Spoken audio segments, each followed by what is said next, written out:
E aí, humanidade youtuber, aqui quem fala é o Daniels e sejam a mais um vídeo. No vídeo de hoje eu irei contar a vocês toda a história da Casa Baratheon das Terras da Tempestade.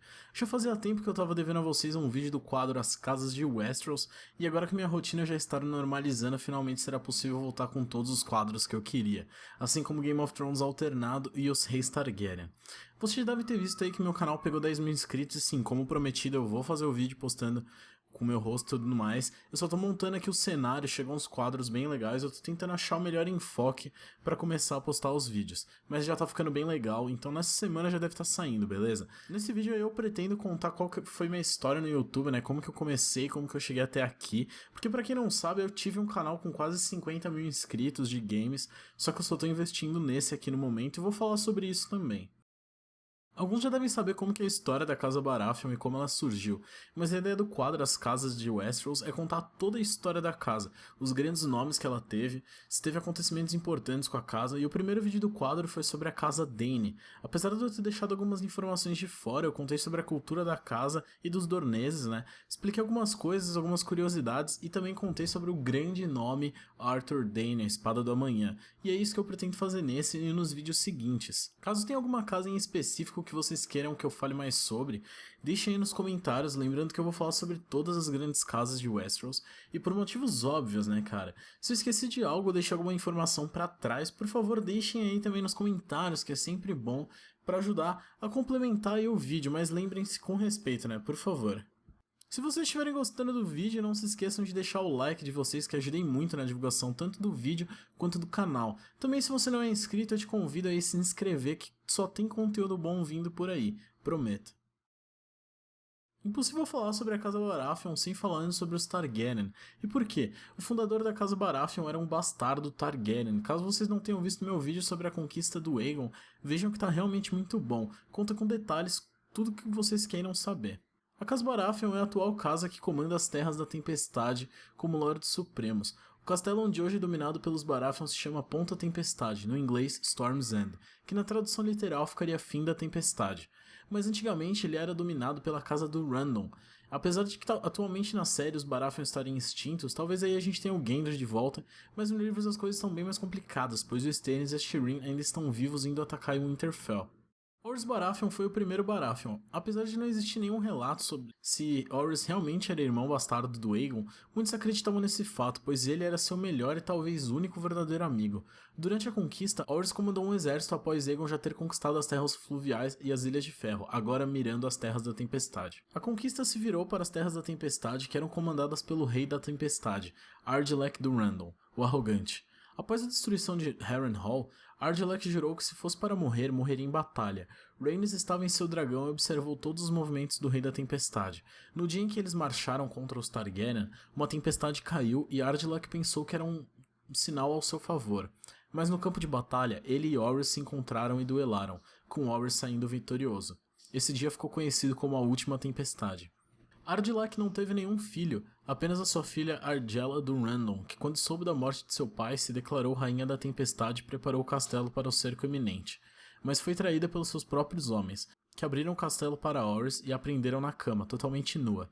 Mas quando Orys chegou e entrou no castelo, fez algo que ninguém esperava. Orys tirou as suas correntes e a cobriu com um manto. Após isso, se casou com ela e adotou o lema e o estandarte da casa do Randon. Sim, o veado e o lema da casa na verdade eram os antigos Reis da Tempestade.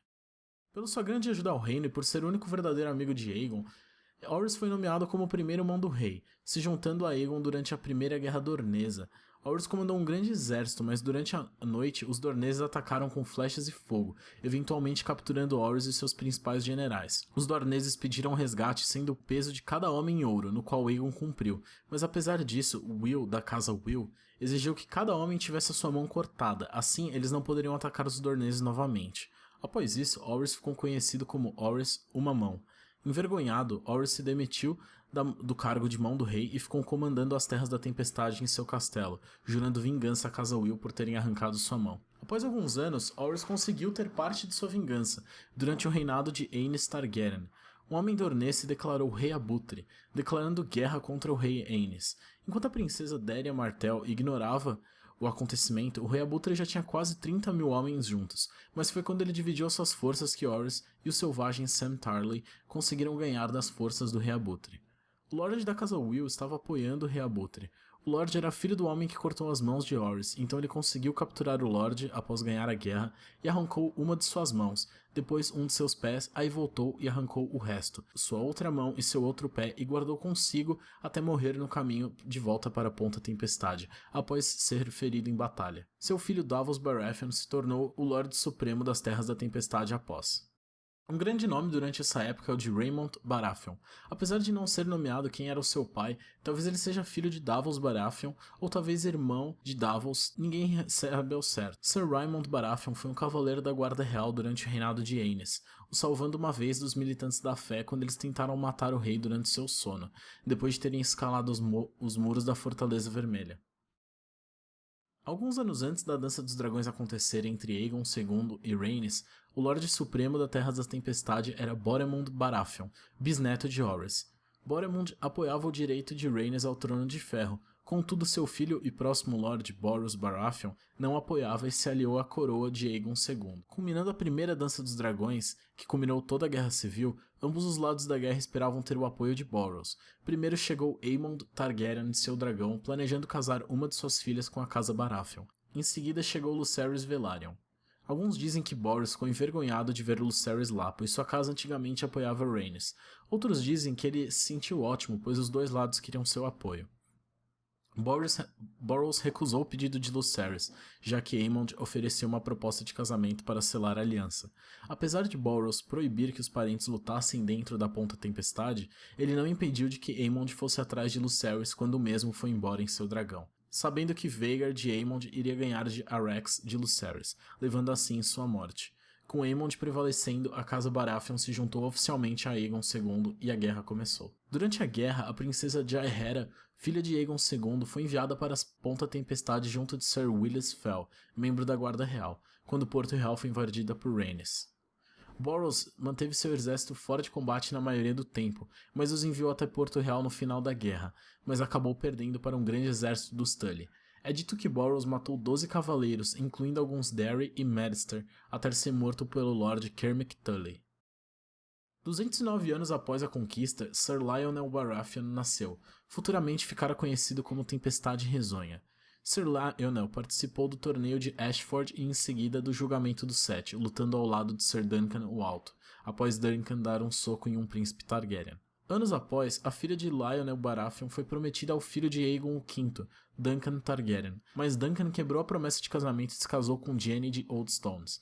Isso deixou Lord Lionel furioso e fez ele declarar independência, se proclamando o Rei da Tempestade. A curta e sangrenta rebelião acabou quando ele foi derrotado por Sir Duncan o Alto em combate singular. Após isso, Duncan Targaryen renunciou o direito ao trono e o rei Aegon V prometeu que a princesa Rhaella Targaryen iria se casar com seu filho, Ormond Baratheon. Rhaella foi então enviada à Ponta Tempestade, onde virou copeira de Lionel e companheira da sua esposa, até o casamento. Um ano após o casamento, ela deu luz a Steffon Baratheon, pai de Robert.